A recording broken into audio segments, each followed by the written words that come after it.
오늘은 깨어진 마음을 하나님께로 시리즈의 두 번째 시간입니다. 열왕기상 19장 1절에서 5절과 시편 42편 5절과 6절 말씀을 중심으로 낙심은 죄가 아니라 너무 오래 버텼다는 신호입니다. 조금 제목은 긴데요. 이런 제목으로 말씀 함께 나누겠습니다. 우리가 지난주에 깨어진 마음에 대해서 함께 나누었습니다. 산산조각난 샤바르의 마음, 그리고 가루가 되도록 진이겨진 이 다카의 마음의 상태를 함께 살펴봤죠. 이런 깨어진 마음의 상태가 되면 스스로 일어나기가 참 어렵습니다. 그런데 이런 깨어진 마음을 방치하게 되면 조용하게 그리고 아주 깊숙한 곳 가운데 찾아오는 상태가 있어요. 바로 오늘 다루려고 하는 주제입니다. 낙심 혹은 탈진과 같은 상태입니다. 우리가 교회에서 흔히 낙심에 대해서 이야기를 할 때 정죄하는 듯한 그런 분위기가 있어요. 기도를 안 해서 그래, 믿음이 약해서 그래, 뭐 이런 식으로 정죄하고 정죄받는 경우들이 있죠. 그런데 성경을 우리가 정직하게 읽어보면 성경 속 인물들도 낙심하는 경우가 꽤 많이 있습니다. 그래서 우리는 성경을 통해 낙심을 어떻게 정의 내릴 거냐면 죄가 아니라 당신이 너무 오래 혼자 버텼다는 신호입니다. 우린 그렇게 오늘 이 말씀을 좀 살펴보려고 그래요. 대표적으로 오늘 함께 읽었던 시편 42편 5절 시인이 이렇게 노래합니다. 함께 읽어보겠습니다. 시작. 내 영혼아 네가 어찌하여 낙심하며 어찌하여 내 속에서 불안해하는가.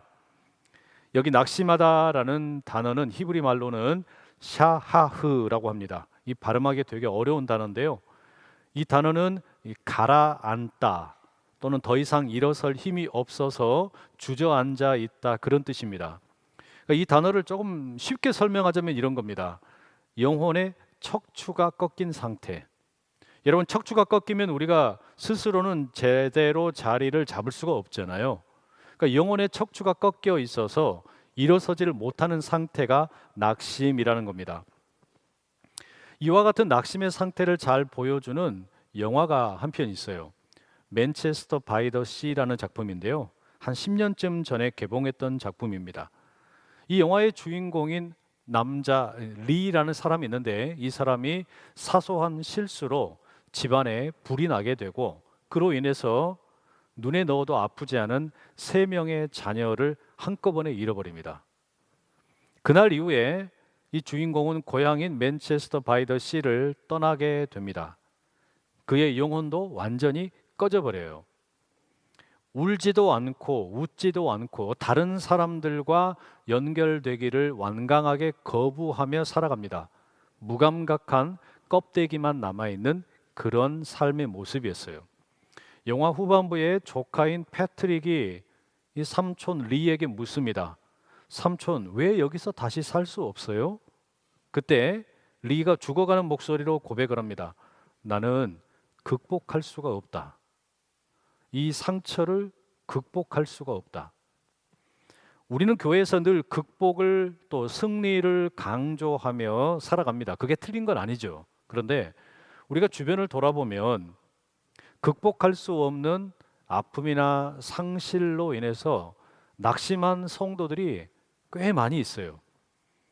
엘리야가 로뎀나무 아래에서 지금 내 생명을 거두시옵소서라고 외쳤을 때, 또 시편 42편의 시인이 내 영혼이 내 속에서 낙심하도다라고 울부짖을 때, 그들의 심정이 바로 이 영화 속의 주인공 리와 많이 닮아 있습니다. 하나님, 제가 도저히 극복이 되지 않습니다. 제 힘으로는 일어설 방법이 없습니다. 외치는 거예요. 이런 압도적인 낙심에 사로잡히게 되면 사람들은 자연스레 가면 속에 숨습니다. 베일로 자기 얼굴을 가린단 말이에요. C.S. 루이스가 쓴 소설 우리가 얼굴을 찾을 때까지의 여자 주인공 오루알 공주처럼 그렇습니다.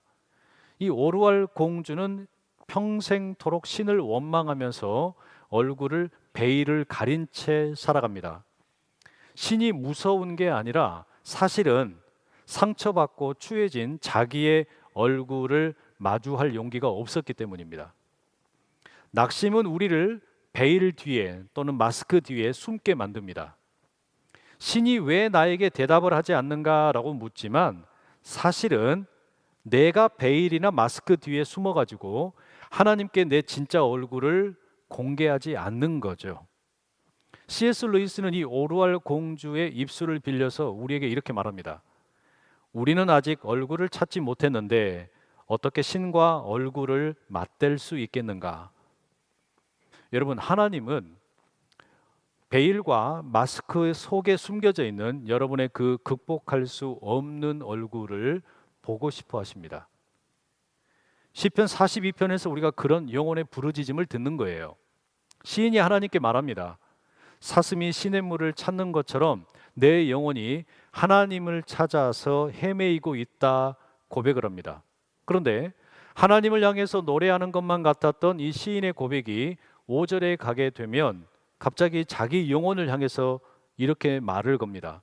내 영혼아, 네가 어찌하여 낙심하며 어찌하여 내 속에서 불안해하는가? 왜 자기 영혼을 향해서 말을 걸까요? 왜 부르짖는 걸까요? 사실 여러분, 낙심이라고 하는 게 하나님과 우리 사이의 대화가 단절되기 이전에 자기 자신과의 대화가 단절된 상태이기 때문입니다. 우리가 낙심한 채 하나님을 피하는 진짜 이유는 내 초라한 진짜 얼굴을 스스로 대면할 용기가 없어서 그래요. 나조차 내 얼굴을 볼 자신이 없어서 베일을 쓰고 가리고 마스크를 쓰고 가리고 있다는 이야기입니다. 하나님은 그 베일을 벗고 우리의 얼굴이 온전히 드러나기를 기다리고 계십니다. 그래서 낙심은 달리 표현하면 내 진짜 얼굴을 잃어버린 상태입니다. 시편의 저자는 베일을 벗고 자기 영혼을 향해서 나오라고 부르는 겁니다. 내 영혼아, 너 진짜 상태가 어떠하냐? 하나님을 향해서 왜 내가 고통을 당할 때, 내가 부르짖을 때 침묵하고 계셨느냐 묻기 전에 자기 영혼을 향해서 먼저 물어보는 거예요. 내 영혼아, 너는 정말로 지금 괜찮냐? 내 영혼아, 너는 지금 상태가 어떠하냐? 묻고 있는 겁니다. 시편 42편에 나타난 낙심에는 여러 가지 얼굴이 있습니다. 그 중에 두 가지 대표적인 이 지점을 발견할 수 있는데요. 첫 번째 낙심은 기억이 위로가 되지 않을 때 찾아옵니다. 과거의 기억이 현재 전혀 위로가 되지 않을 때 낙심이 찾아온다는 말이에요. 우리 42편의 4절 말씀 함께 읽어보시겠습니다. 시작. 내가 전에 성의를 지키는 무리와 동행하여 기쁨과 감사의 소리를 내며 그들을 하나님의 집으로 인도하였더니 이제 이 일을 기억하고 내 마음이 상하는도다. 맨 마지막이 중요합니다. 이제 이 일을 기억하고 내 마음이 상하는도다. 과거의 일을 기억해 놓고 보니까 현재 나의 마음이 도리어 상한다는 뜻입니다. 왜 이렇게 됐을까요?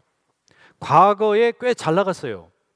그때는 괜찮았는데, 그때는 은혜가 충만했는데, 그때는 기도도 열심히 했는데, 예배에 대한 사모함도 있었는데, 말씀도 열심히 읽었고 봉사도 열심히 했는데 지금은 왜 이 모양인가라는 거예요. 그래서 과거의 기억이 현재 나의 영혼을 더 가라앉게 만드는 겁니다. 저는 이 장면 보면서 그 어네스트 해밍웨이의 소설 노인과 바다가 떠올랐습니다. 노인과 바다의 주인공은 산티아고라는 노인입니다. 보트를 몰고 나가서 물고기를 잡으려고 하는 거예요.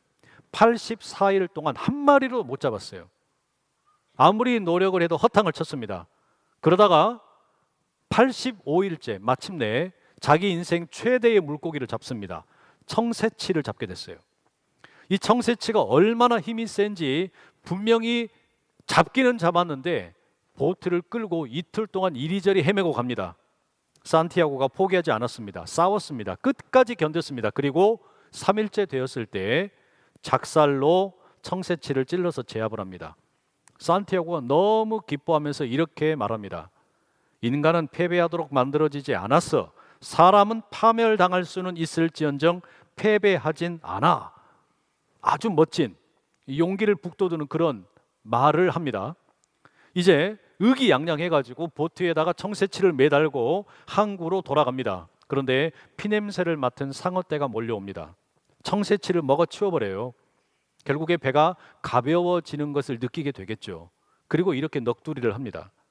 반쪽짜리 물고기야, 물고기였던 물고기야, 내가 너무 멀리 나온 게 후회스럽구나. 결국 여러분 항구에 도착해 놓고 보니까 뭐만 남았어요? 거대한 물고기의 뼈만 남았습니다. 이게 지금 시편 42편 시인의 낙심입니다. 틀리지는 않았어요. 과거에 최선을 다했어요. 결과도 꽤 있었습니다. 그런데 남은 것이 없을 때 찾아오는 낙심입니다. 여기 앉아 계시는 우리 성도님들 중에도 과거에 꽤 잘 나가셨던 분들 계시죠. 카카오톡에 프로필 사진 같은 거 옛날 사진 남겨놓는 분들 계시죠.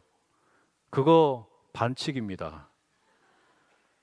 지금 모습과는 전혀 다른 상반된 얼굴이잖아요. 그게 뭘까요? 나 옛날 잘 나갔는데, 내 옛날에 얼굴 꽤 괜찮았는데, 나 옛날에 돈 잘 벌었는데, 많은 사람들이 나 부러워했고, 나 얼굴에 광채 좀 났는데, 뭐 그런 거잖아요. 그런데 지금은 어떻다는 거예요? 너무 초라한 거죠. 그 잘 나가던 때와 비교해 놓고 보니까 지금의 나는 얼굴도 쭈글쭈글해진 것 같고, 건강도 좋지가 않고, 돈도 수중에서 점점 빠져나가고, 그러다 보니까 어때요? 과거의 기억이 현재의 나를 초라하게 만들고 낙심하게 만드는 겁니다. 찬란했던 과거의 모습이 현재 나를 너무 비참하게 만든다 생각이 되니까 낙심에 빠지는 거예요. 이게 첫 번째 낙심입니다. 그 다음에 이 시편 42편에 나타난 두 번째 낙심은요, 환경이 하나님을 가리는 것처럼 느껴질 때 찾아옵니다. 우리 6절의 말씀 함께 읽어보시겠습니다. 시작. 내 하나님이여 내 영혼이 내 속에서 낙심이 되므로 내가 요단 땅과 헤르몬과 미살 산에서 주를 기억하나이다. 이 구절은 어떤 의미냐면 지금 시인이 요단 땅에도 있고 헤르몬 산에도 있다는 거예요. 사실 근데 지도를 펴놓고 보면 요단 땅과 헤르몬 산은 아주 멀리 떨어져 있습니다. 그런데 여기서 말하고자 하는 것은 뭐냐면 요단 땅이 되었든 헤르몬 산이 되었든 예루살렘 성전으로부터 꽤 거리가 있습니다. 다시 말해 자기 자신이 지금 예루살렘 성전으로부터 멀리 떨어져 있다는 이야기예요. 하나님으로부터 물리적인 거리가 떨어져 있다. 그러다 보니까 어떻게 됩니까? 몸이 멀어지면 마음도 멀어진다고. 이 물리적인 거리가 멀어지니까 하나님도 괜히 멀게 느껴지는구나. 그래서 낙심이 되는 거예요. 우리 교회 성도님들이 종종 이사를 멀리 가실 때가 있어요. 처음에는 아유 목사님 거리가 멀어도 예배 드리러 와야죠. 열심히 와야죠. 그러다가 한두 번 오다가 어떻게 됩니까? 아유 너무 멀어. 너무 멀어. 그러다가 여러분 새로 이사 간 곳에서 좋은 교회를 만나면 다행인데 그 교회를 잘 만나지 못하면 어떻게 되냐? 예배를 소홀히 하게 되고 마음이 멀어지는 거예요. 물리적인 거리가 멀어지면서 마음도 함께 멀어지게 되고 그러면서 어떻게 되냐? 낙심이 찾아오는 거예요. 하나님이 너무 멀리 계시네. 그런데 중요한 것은 이겁니다. 바로 그 자리에서 이 시인이 하나님을 기억하려고 애를 쓰고 있습니다. 낙심이라고 하는 것과 믿음이라고 하는 게 동시에 존재하고 있는 거예요. 그러니까 낙심은 믿음이 없어서 찾아오는 게 아니라 믿음이 있어서 더 괴로운 겁니다. 믿음이 있으니까 하나님이 멀어져 간다라고 느껴지는 게 괴롭게 다가온다는 말이죠. 요약하면 이 시편 42편은 우리에게 두 가지 낙심을 들려줍니다. 과거에 최선을 다했고 엄청난 성공도 거두었지만 지금 현재 남은 것이 없어서 찾아오는 낙심, 그리고 환경이 하나님을 가려버려서 그게 물리적인 거리가 되었든 다른 어떤 것이 되었든 주님으로부터 멀어진 것 같은 낙심입니다. 그런데 아마 우리가 성경의 인물들 가운데 이와 같은 낙심을 가장 명확하게 보여준 인물을 딱 한 명만 꼽으라면 오늘 열왕기상 19장에서 만나는 엘리야를 말할 수 있습니다. 엘리야는 정말 위대한 예언자이죠. 혼자서 바알과 아세라의 선지자 850명을 상대했습니다. 1대 850으로 갈멜산에서 붙었습니다. 그리고 이 모든 바알과 아세라의 선지자들을 물리쳤어요. 불을 내려서 하나님의 살아계심을 멋지게 증거했던 선지자입니다. 실패자가 아니에요. 너무나 멋진 승리를 쟁취한 하나님의 사람입니다. 그런데 다음 날 아합의 아내인 이세벨이 엘리야, 너 내가 반드시 죽여버릴 거야, 이렇게 협박을 하니까 완전히 마음이 얼어붙어 버렸어요. 완전히 마음이 무너져 버린 겁니다. 도망을 갑니다. 광야로 들어가 가지고 한 로뎀 나무 아래에 기대어서 이렇게 말합니다. 여호와여, 넉넉하오니 지금 내 생명을 거두시옵소서. 나는 내 조상들보다 낫지 못하니이다. 이 엘리야의 낙심은 상당히 여러 가지가 복합된 그런 성격을 갖습니다. 먼저는 사명적인 허무함이 있어요. 하늘에서 불이 내려왔잖아요. 엄청난 부흥이라고도 할 수 있고 성공이라고도 할 수 있습니다. 그런데 세상이 변하지가 않은 거예요. 이세벨은 여전히 권력을 쥐고 있습니다. 이 노인과 바다의 산티아고처럼 수고는 있었지만 손에 잡히는 성취가 하나도 없는 상태입니다. 두 번째, 이 엘리야는 지금 탈진과 번아웃 가운데 있습니다. 엘리야의 말이 불신앙의 언어가 아닙니다. 내가 틀렸다라고 말하는 게 아니라 내가 더 이상 버틸 힘이 없습니다. 여러분, 이것은 맨체스터 바이 더 시 영화의 주인공 그 리가 남겼던 대사랑 아주 비슷해요. 나는 극복할 힘이 없다. 죄책감이 아니라 회복이 불가능하다라는 그런 감각으로 이 엘리야가 외치는 겁니다. 내가 다시 일어날 수 없다라는 생각이 지배하게 되니까 낙심의 자리에 주저앉은 거예요. 그 다음에 세 번째, 하나님에 대한 이해가 흔들리는 낙심입니다. 19장 10절에 엘리야가 이렇게 말합니다. 내가 만군의 하나님 여호와께 열심히 유별하오니 이는 이스라엘 자손이 주의 언약을 버리고 주의 제단을 헐며 칼로 주의 선지자들을 죽였음이오며 오직 나만 남았거늘 그들이 내 생명을 찾아 빼앗으려 하나이다. 오직 나만 남았다. 여러분, 이건 외롭다는 이야기가 아니에요. 더 중요한 의미는 뭐냐? 하나님에 대해서 질문하는 겁니다. 하나님이 살아계신다면 도대체 왜 아무것도 달라지지 않습니까? 하나님에 대해서 의구심을 품게 되고 그로 인해서 낙심하는 겁니다. 시편 42편의 시인과 정확하게 겹치는 질문입니다. 내 하나님이여 어찌하여 나를 잊으셨나이까? C.S. 루이스의 소설 우리가 얼굴을 찾을 때까지 이 주인공인 오르왈 공주도 평생 그 질문을 갖고 있었어요. 신은 도대체 왜 나에게 대답을 하지 않는 걸까?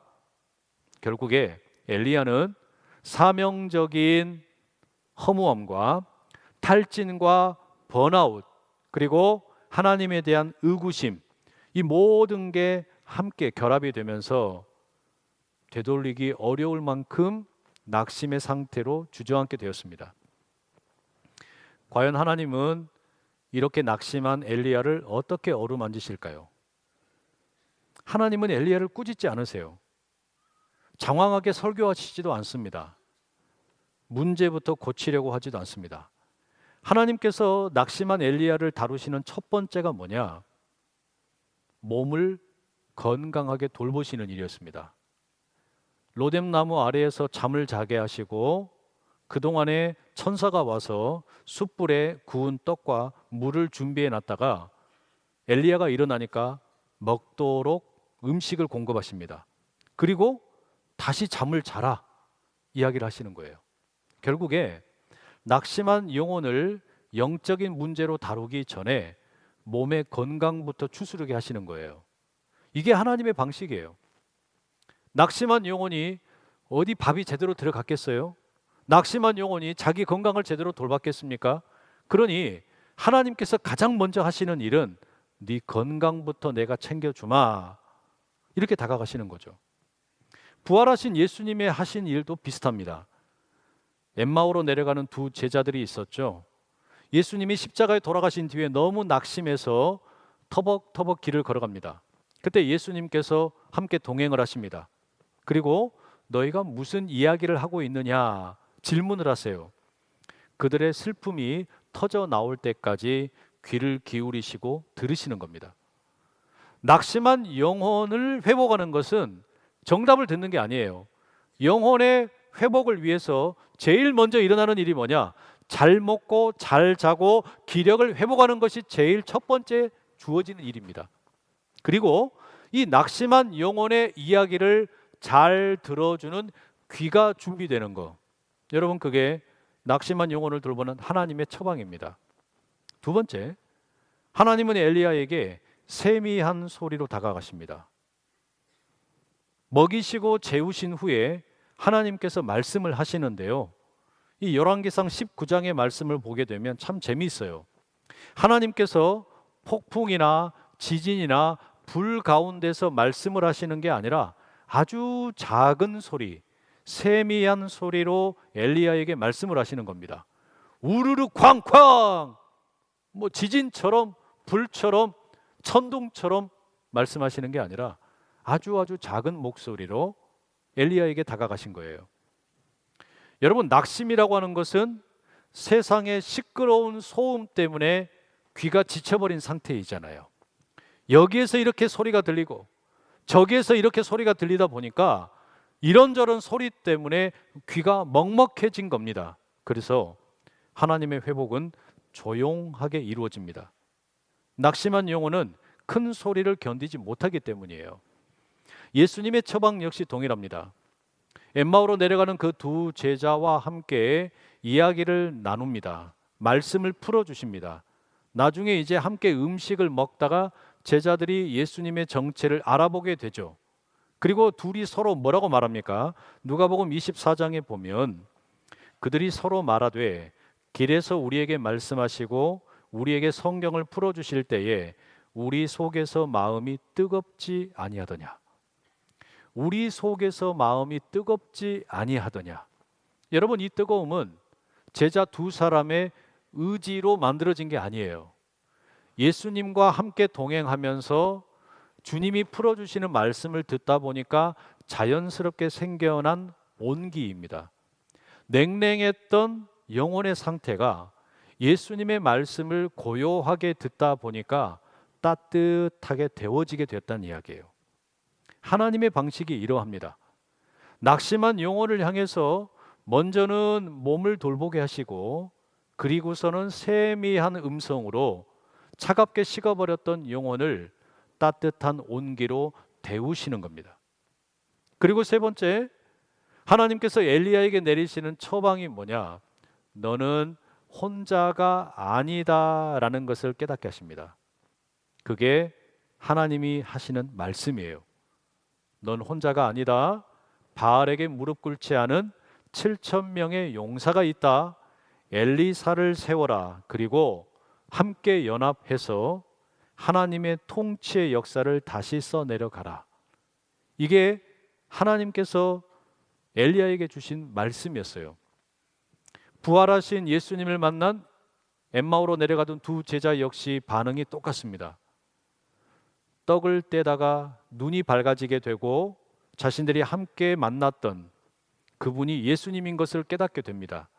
마음이 뜨뜻해지는 걸 경험을 했어요. 낙심했던 영혼이 회복이 된 거죠. 그리고 난 다음에 어떤 반응을 보입니까? 엠마오로 그대로 내려가는 게 아니라 가던 길을 돌이켜서 예루살렘으로 갑니다. 낙심한 채 주저앉아 있던 예루살렘의 다른 제자들에게 예수 부활의 소식을 전합니다. 이게 뭐예요? 우리가 혼자가 아니다. 주님이 부활하셔서 우리와 함께 하신다. 이 메시지를 전한 겁니다.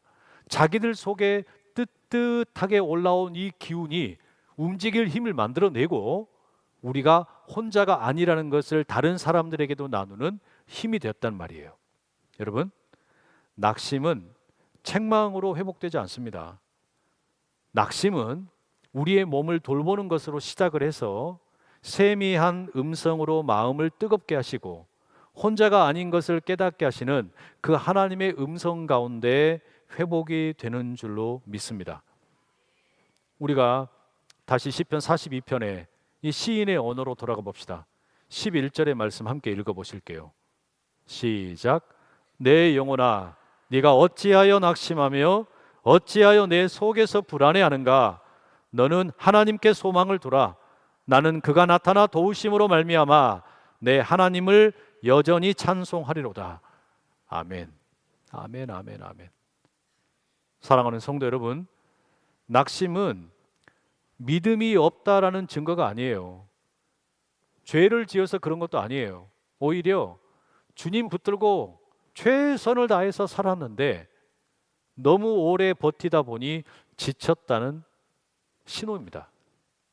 하나님께서는 뼈만 남은 물고기를 보면서 허탈해하고 있는 노인 산티아고의 수고를 아시고 도저히 극복할 수 없다 탄식하고 있는 영화 속의 주인공의 마음도 아시고 베일로 자기 얼굴을 가리고 자기의 진짜 얼굴을 마주하지 않으려는 오르왈 공주의 마음도 아시고 시편의 42편의 그 시인의 탄식도 아시고 엘리야의 낙심한 로뎀나무 아래에 주저앉아 있는 그 상태도 아시고 엠마오로 내려가고 있는 두 제자의 발걸음도 알고 계십니다. 그리고 더 중요한 건 뭐냐?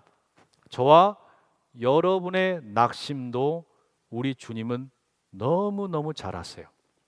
그러니 여러분, 이번 한 주간 이 시편의 시인처럼 여러분 자신을 향해서, 여러분의 영혼을 향해서 한번 정직하게 물어보십시오. 내 영혼아, 네가 어찌하여 낙심하느냐? 내 영혼아, 지금 너의 상태가 뭐냐? 내 영혼아, 지금 너는 도대체 어떤 모습을 하고 있느냐? 그리고 그 질문을 하나님께로 가져가십시오. 하나님께서는 그런 우리의 낙심을 절대 뭐라고 말씀하지 않습니다. 꾸중하지 않습니다. 오히려 이렇게 초대하실 겁니다. 너의 낙심한 그 자리에서 하나님을 바라봐라. 여러분이 로뎀나무 아래 앉아 있다면 꼭 기억하십시오. 주님께서는 이미 숯불에 떡을 굽고 준비하고 계십니다. 그리고 이렇게 말씀하실 거예요. 일어나 먹어라. 네가 갈 길을 다 가지 못할까 하노라. 낙심은 죄가 아니라 오랫동안 버텼다는 신호입니다. 우리 주님의 손을 잡고 그 자리에서 세미한 음성을 듣고 힘을 얻어, 아, 내가 혼자가 아니구나. 주님이 나와 함께 하시는구나. 힘을 얻고 일어나는 우리 모든 성도님들 되시기를 간절히 축복합니다. 기도하겠습니다.